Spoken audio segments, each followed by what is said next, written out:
a lot of people are probably going to be wondering why the frick I'm starting on my desktop.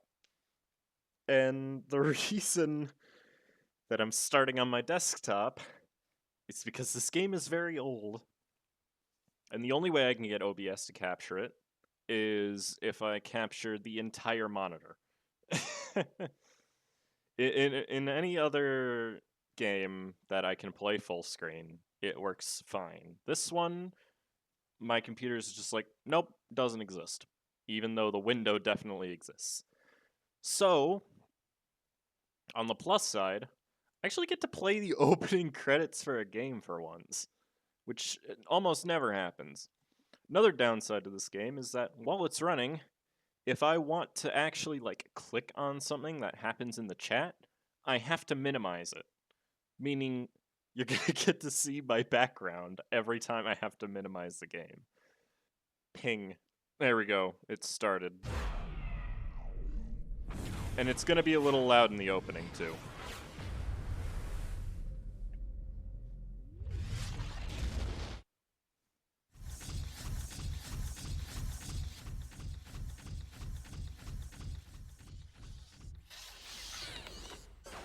This is a very old game.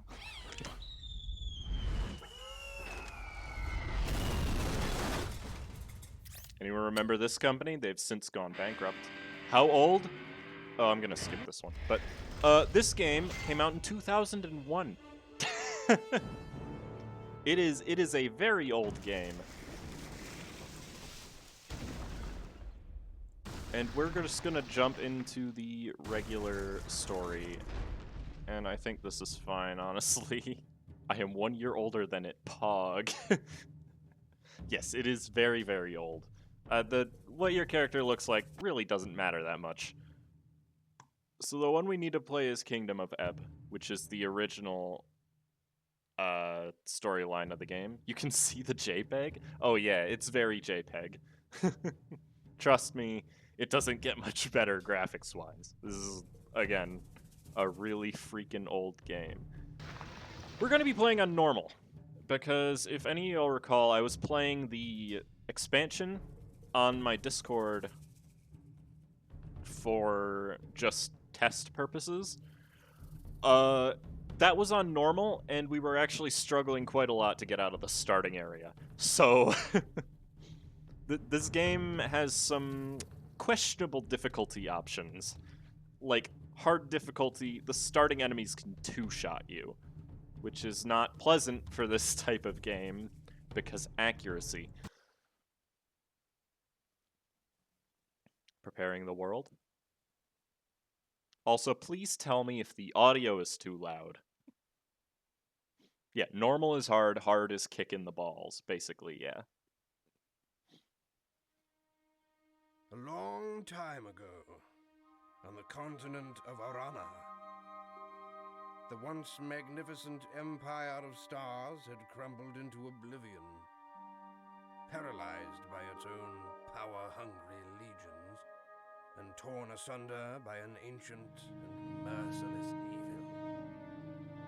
But the 10th Legion, the dying empire's most valiant soldiers and most trusted, withdrew far to the west, to a land called Ebb, seeking to preserve what their empire had lost. Here, in the rugged mountains and the rich valleys of their new home, they founded the Kingdom of Ebb, a kingdom that has embraced peace and freedom for 300 years.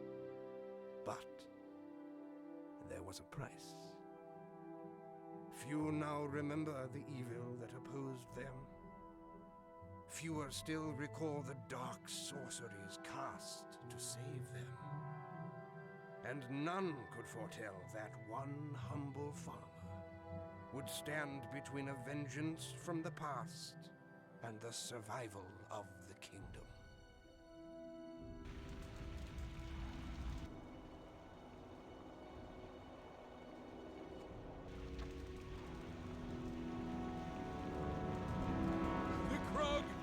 Attacking. I couldn't hold them back. You have long been my friend, but you can do nothing more for old Lorik. Go to Stonebridge. Find Gjorn. If the Krug have elsewhere betrayed us, your bravery will be needed by the king. Go.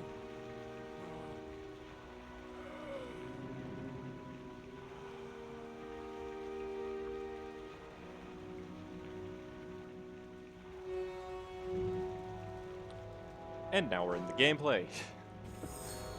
For those who didn't know, that was not a pre-rendered cutscene. That was gameplay footage. Oh no. Oh, right, I understand what's wrong. So another thing I need to do is swap WASD with my... Hey, I turned these off, bitch. Okay. So, the main gameplay is basically Diablo, so I'm not going to explain that. One thing you need to know about this game, story-wise, chronologically, I'm going to turn the music down a little, because it's a little loud on my end, and turn the voice volume up. Chronologically, this is the last game in the series, believe it or not. But every single game that came after this one takes place chronologically earlier for some reason. Nobody really knows why. But even the expansion takes place earlier. But basically, this is a top-down RPG, also technically a hack and slash. Why is there... I never knew this dull pitchfork was here. So we're gonna come into the gameplay pretty quickly. And the gameplay is literally hit the thing until it dies. The experience you gain is based on the damage you deal, not how many times you hit the enemy or how many enemies you kill. So, since I only have a melee weapon, right now I can only gain melee experience. As you can see, they're all different, like... Your level is dependent on what you're using, and the levels of other stats don't translate into this one. There's also the three main stats. Strength, which increases your HP. It's also tied to melee weapon growth. Dexterity, which increases your chance to dodge and hit. And Intelligence, which increases your mana. Each one of these stats also coincidentally corresponds to one or more of these, which is very convenient. I'm going to stick with melee because not sticking with melee right at the start is actually not smart. It gives you a spell for each type really quickly, but you don't really need them. Yes, Quincy. This is our first enemy. That was the combat.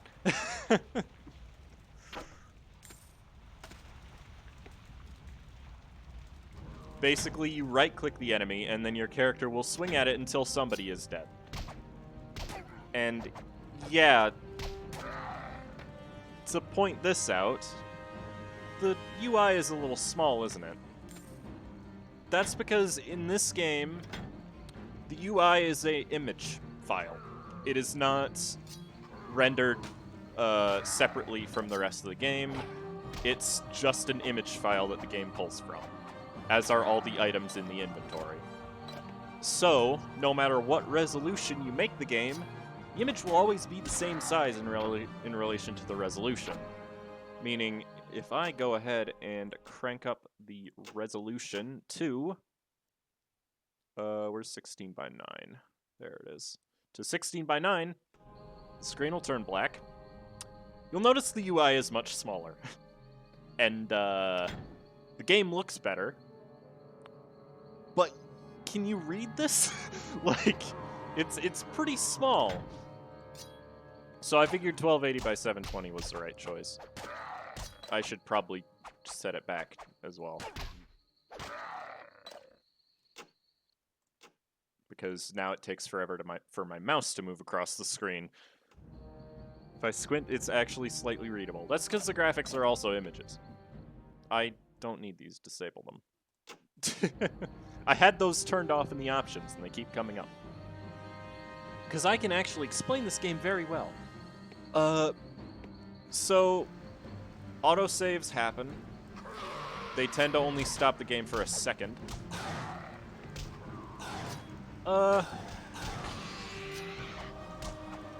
Most of this game is very linear. And the reason for that is, it renders the entire game map the moment you start it. Meaning, in theory, you can play from the start of the game to the end of the game without ever having to go through a loading screen. Yes, the entire map. I would like to note, this map, if it were, like, instead of being a line clustered up, is bigger than Skyrim. It is absolutely massive. And one thing I won't be able to show you, the multiplayer has a completely separate map that is 8 times the size of the single-player map. It is ridiculous how big this game is in concept. Because obviously, you're going to spend a lot of time in pretty similar looking areas. Like, I think there are 3 forest areas in this first game. Also, I'm low on HP. Let me drink an HP potion. You're going to notice something about that animation. I can't move while drinking a health potion. I also can't attack while drinking a health potion. Now, the health potion that I just used is in my inventory, believe it or not. That's because your character will only drink as much of the health potion as they need. They don't just drink a full health potion when drinking a potion. That hovering icon was indeed a melee level up, yes. You can also see your level up status and this. You can see like a little white line at the bottom. That'll move up as you level up. Also, this game doesn't calculate most attacks in damage per second. It calculates them in average damage per 10 seconds. That's because it factors in your hit and miss chance with the weapon while you're using it, and factors that into its DPS. So this knife and this club are the same DPS. Another thing I happen to know about this game is that two-handed melee weapons suck ass, because they are slower than one-handed melee weapons, and you can't equip a shield with them. So using tool-handed melee weapons is a bad idea all around, etc., yeah. And the enemies we encounter are only going to get more difficult, and I'll explain certain ones as we get to them because, yeah. Yes, it calculates your hit and miss chance into the DPS, which is incredible. Now, slight disclaimer on that, if you don't have the expansion, it doesn't calculate it at all. It just doesn't show your average DPS per 10 seconds, and you have to figure it out yourself. Which is hard because very fast ranges from a wide range of actual, like, speeds. Hello, feet. How are you? Drink another potion. I think the blunt dagger is stronger than the knife. Very slightly, yes. Okay. Ooh, he's shooting. I am well, how am I? Yeah. Well, the thing is, this game on release, I think, was $30. On Steam, it's like $5.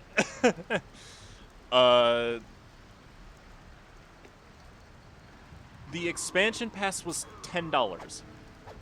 The size of the expansion is 3/4 the size of the main game. It's a little shorter. So for 1/3 of the price, you're getting 75% more content, which is ridiculous. But that's just how old games were. There wasn't DLC. How long is the actual game? I recently tried to play it, and by recently I mean it was like a few years ago. I tried to play through it again on my own. I got 20 hours in and still didn't finish it. Ooh, this is bad. That is too many enemies.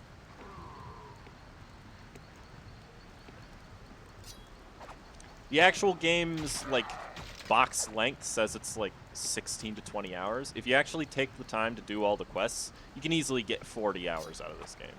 It is quite long. Newer computers hate it, though. which is why I have to record in such an odd manner. So we are going to get more party members eventually.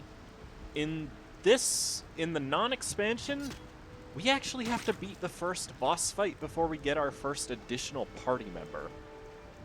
And the first boss fight is like an hour and a half in, so we're not going to see them for a while. This is a farm scrub. You will not see many of them. With DLC, it is around 75 hours. Even though the DLC map is smaller, the enemies in it tend to be more difficult, and thus it tends to take more time to get through. Hello, Control. How's you? Hopefully you're doing well. So right now we're just fighting like normal Frox. We just see it's Snapper. That's a new enemy. It's weaker than the Frox. The enemies right now are not going to be that difficult. Krug Dog, though. Krug Dogs are some of the most dangerous enemies early on, if I had to say. But the Krug Scouts definitely take the cake. They are fast, like they move faster than you do. They attack faster than you do, and they tend to be fast.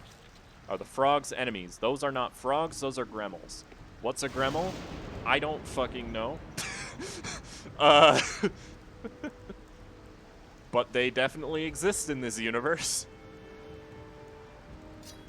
The spell variety in this game is also massive, but spells don't work like spells in other games. They don't level up with you. Actually, they do, but we'll get into that later when we actually have a mage.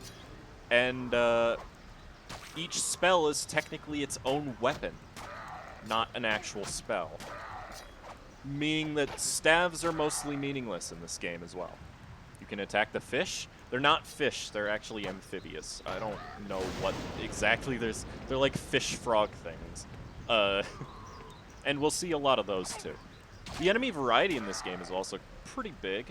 Like, I think the last time I checked, the number of different enemies in just the main game is somewhere in the 2000s. That's enemy types, not individual enemies. Which is a pretty big number. Granted, yes, 2,000 different enemy types. I'm not kidding. Some of those enemies you'll only meet a single time. But that's fine. There's like 20-something bosses in total, and every enemy... Well, okay, I should specify. Most enemies don't have a specified drop table. They drop... Well, okay, they drop stuff based on your current level. Some enemies are guaranteed to drop certain things. Like, a lot of the enemies right at the start of the game were dropping, like, potions and bows and stuff like that. That's because specific enemies are coded as separate enemy types, even though they're the same enemy. And that's so that they give them guaranteed drops. All bosses have guaranteed drops. There's also these little lore books scattered around if you care about the lore. I personally don't, but I'm going to read them.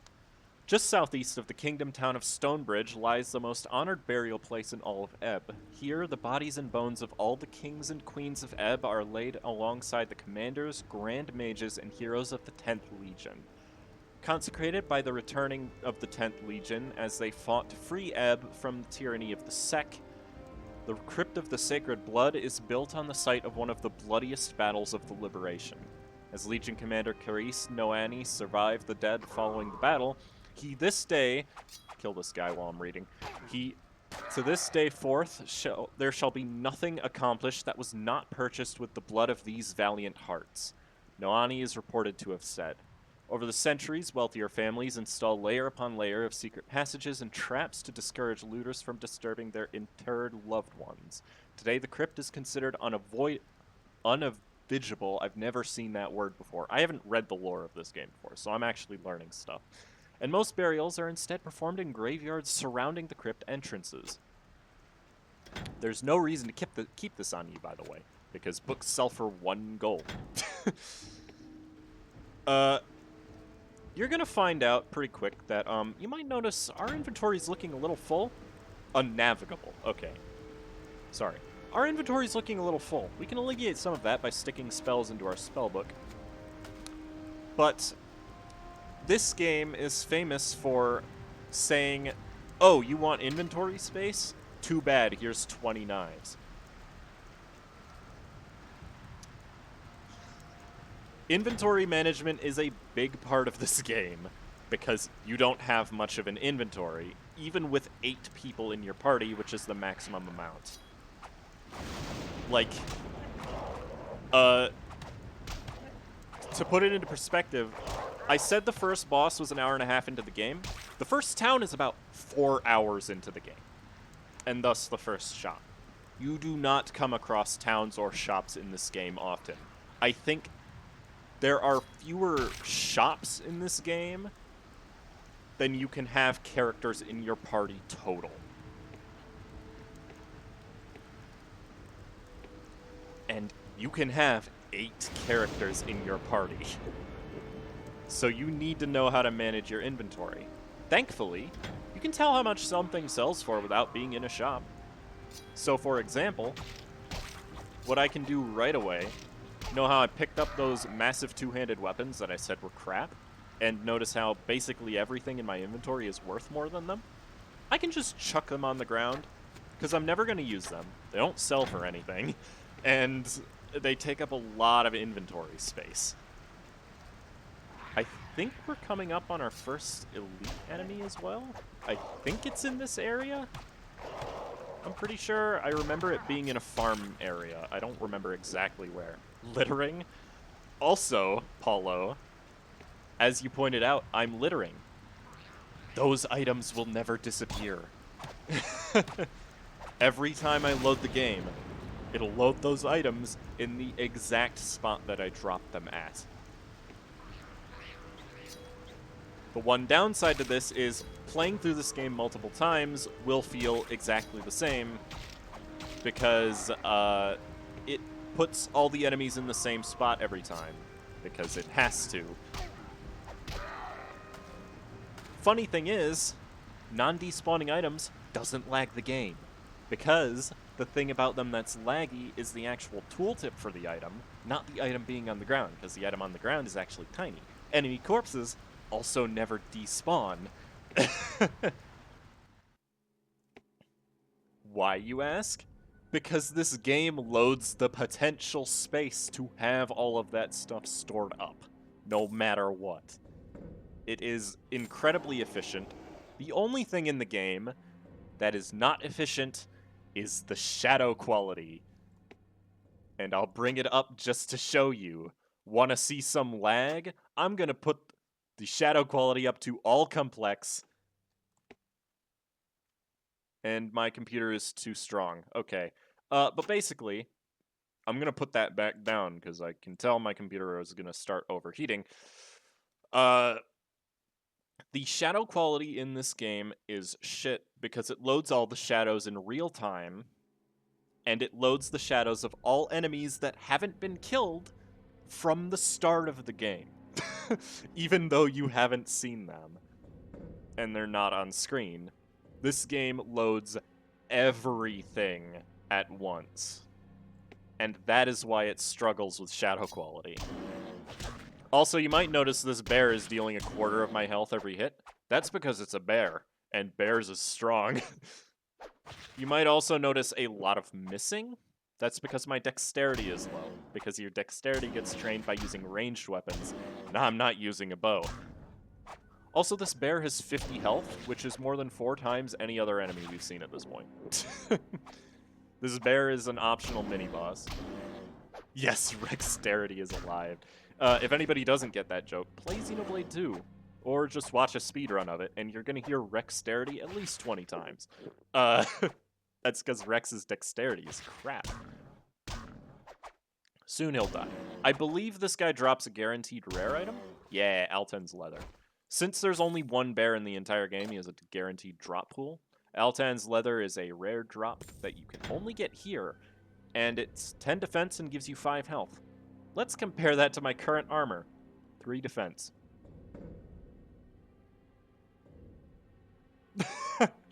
So, yeah, one thing you're also going to find out about this game, items that don't have magic effects are garbage.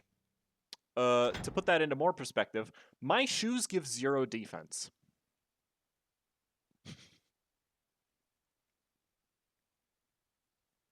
Only one bear. Guess that was an endangered species. Okay, bud. Your starting boots give you literally nothing. They are there to stay in your inventory and clog up space. Every item that you obtain, if you don't have an item in that slot and the item you just picked up can be equipped, it'll automatically equip it. The boots, I feel like, are there so that you don't automatically equip boots. At the same time, you need better boots. So yeah. I want to see if I can't... Because I'm pretty sure the elite enemy is in the same spot as the bear. The bear was not the elite enemy. The bear is an optional mini-boss.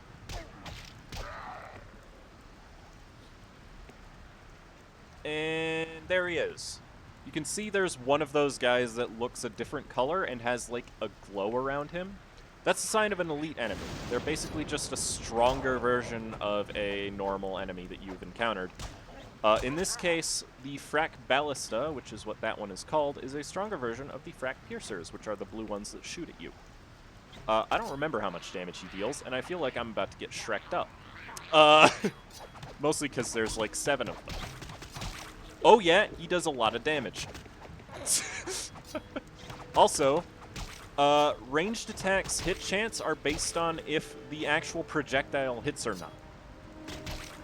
It has nothing to do with accuracy. It'll always lock onto the target, and if you hit the target, you hit.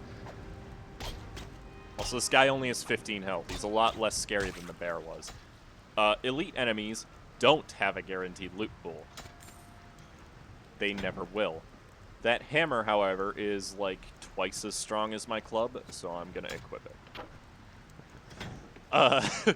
Oh, another thing, you can't put the same spell into the spellbook at the same time. It does that, I don't know why. Probably just because you don't need to. There's another pitchfork that I will not be picking up because it's a two-handed crap weapon. There's a few buttons down here that you'll see. This one is grayed out. This button only becomes ungrayed out once we have another party member. That button distributes the potions you have equally amongst your entire party. It's a very convenient option, and believe it or not, it won't give mana potions to allies who don't currently have a spell equipped as their weapon. Which is incredible that they had the foresight to program that in. What black sorcery is this? This is a game that had a lot of great ideas for its time, basically, gameplay-wise. Now, one thing I will say, I do prefer Dungeon Siege 2 gameplay-wise. Unfortunately, Dungeon Siege 2 removed a lot of the things that the original had. For example, Dungeon Siege 2 has towns that you can teleport to. Which kind of defeated the purpose of the inventory management system. But it still has the same amount of loot, so you get a lot of money in that game.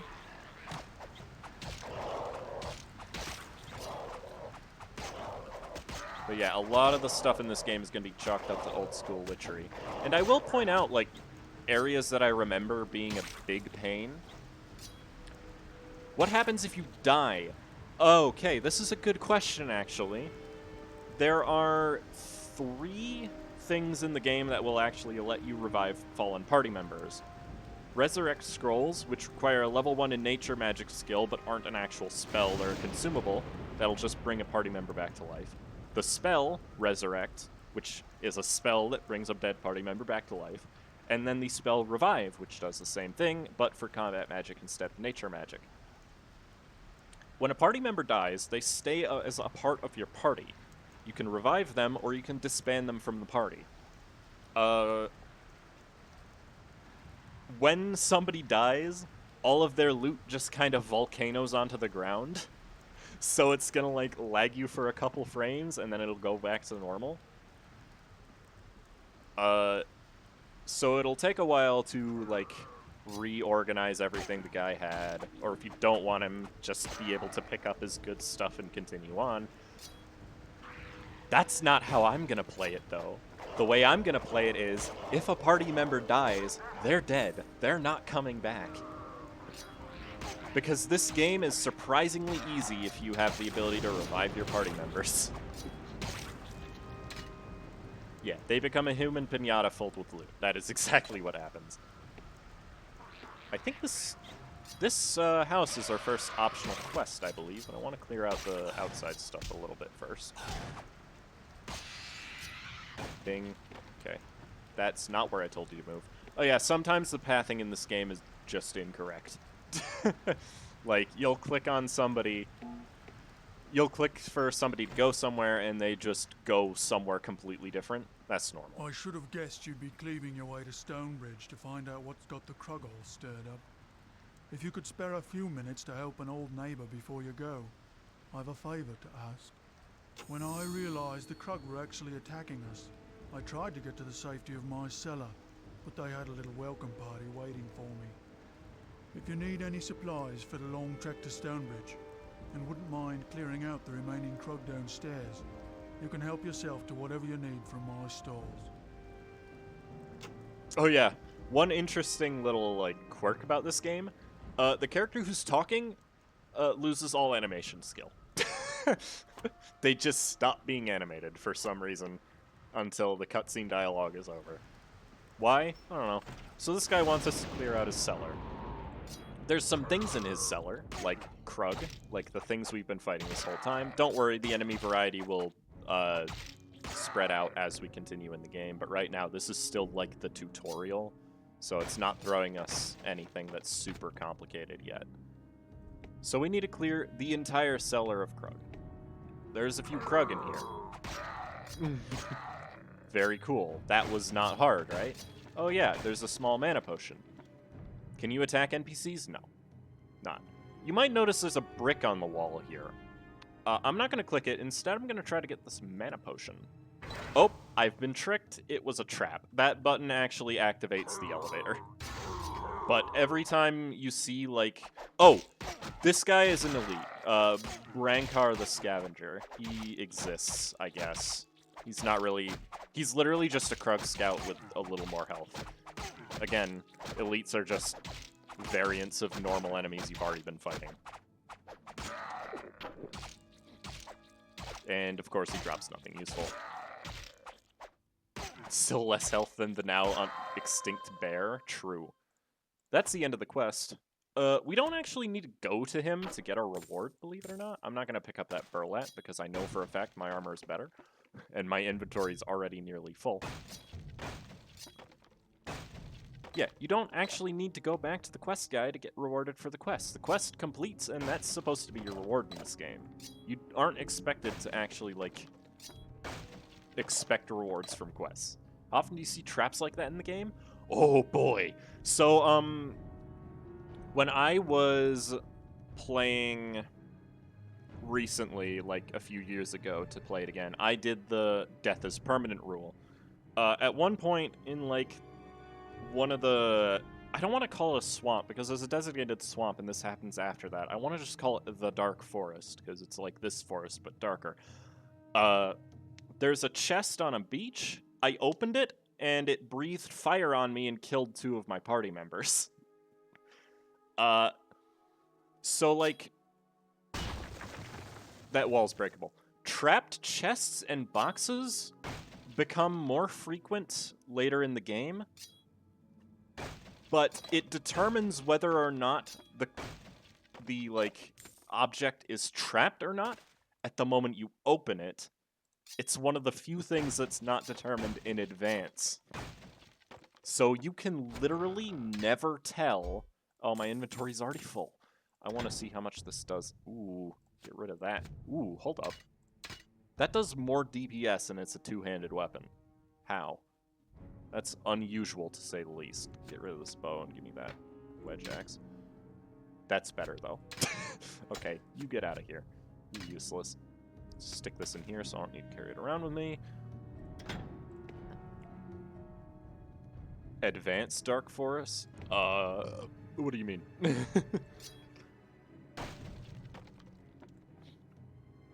But oh! Okay, what you've just witnessed... Why do you keep extra zaps around? Good point. What you've just witnessed in this game is the worst thing about this game, and that is elevators. Your characters do not know how to activate elevators. I did have a moment to react to it, Control, but I just didn't. I don't remember why.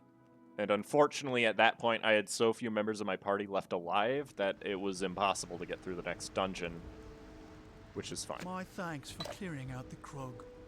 If they're coming after farmers in our own homes, I don't doubt you'll battle many more on your journey to Stonebridge. You'd best be on your way.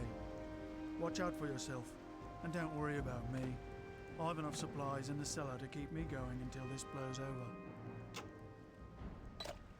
This is one of the few times where you will get a reward for a quest if you go back to the quest giver and talk to them. But yes, you can die to a trap and not have been able to do a single thing about it. Granted, traps don't do nearly that much damage on easy difficulty. Like, if you're playing on easy and you activate a trap, chances are it won't kill you. And to be fair, this trap is literally the single worst type of trap in the game, because it's not like its own thing. It's actual dragon's breath in the code. Specifically from the second level of Frost Drake, I believe. Basically, if you see an effect, then that attack is the only attack that has that visual effect. So if you see, like, a fast stream of white smoke, that's Ice Dragon Breath, and it's gonna kill you. Also, Krug Apprentices, which are just Mage Krug. Something you're gonna want to know about Krug Apprentices, because this is something I happen to know for a fact. They can revive other dead Krug. So generally, you're gonna want to target them first. I just teleported in front of him. Okay. I'll chalk that up to a graphical glitch. Now you'll see here, there's a branching path here. There's a cave over there. Optional area means more loot. You want loot. Like, your equipment at the start is garbage. Now I'm starting to get, like, better off because my axe is actually decent. Hello, Clandank the Krug, who is slightly stronger than the last elite Krug we found and still a complete pushover. That was a lot of garbage for you to drop. Hello. I'm not picking the rest of that up. Okay, why waste time making a new thing when we can just reuse something? Exactly. Now, okay, every single one of those crates had an arrow trap in it. Great.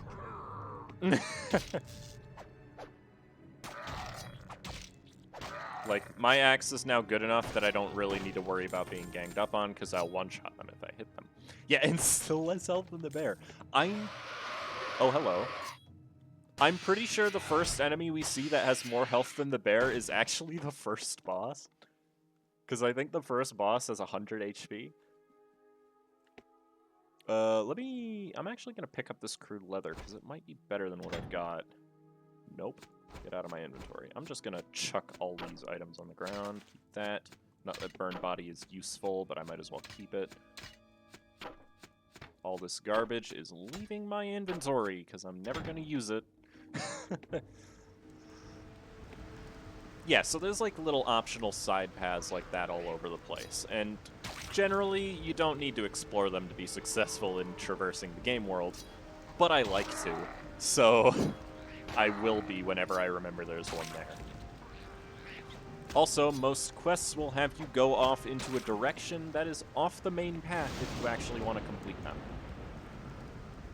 So get used to that if you want to actually complete all the quests in the game. You don't get anything for it, but I'm probably going to anyways, because I don't think there's a complete walkthrough of this game anywhere on the internet. Like, it existed before YouTube, and thus, since it's not Superman 64, you will not find anything about it. I don't know where that enemy is, but I know I just heard someone see me. Oh, there he is. Time to make one? That's part of the reason why I wanted to do this. Part of it was, I just love this game, and I want more people to be able to see it. Oh look! Grey Wolves! It's dead. So Grey Wolves are just, like... I want to call them stronger Krug dogs, but they attack slower. So, like, they have more HP, I guess.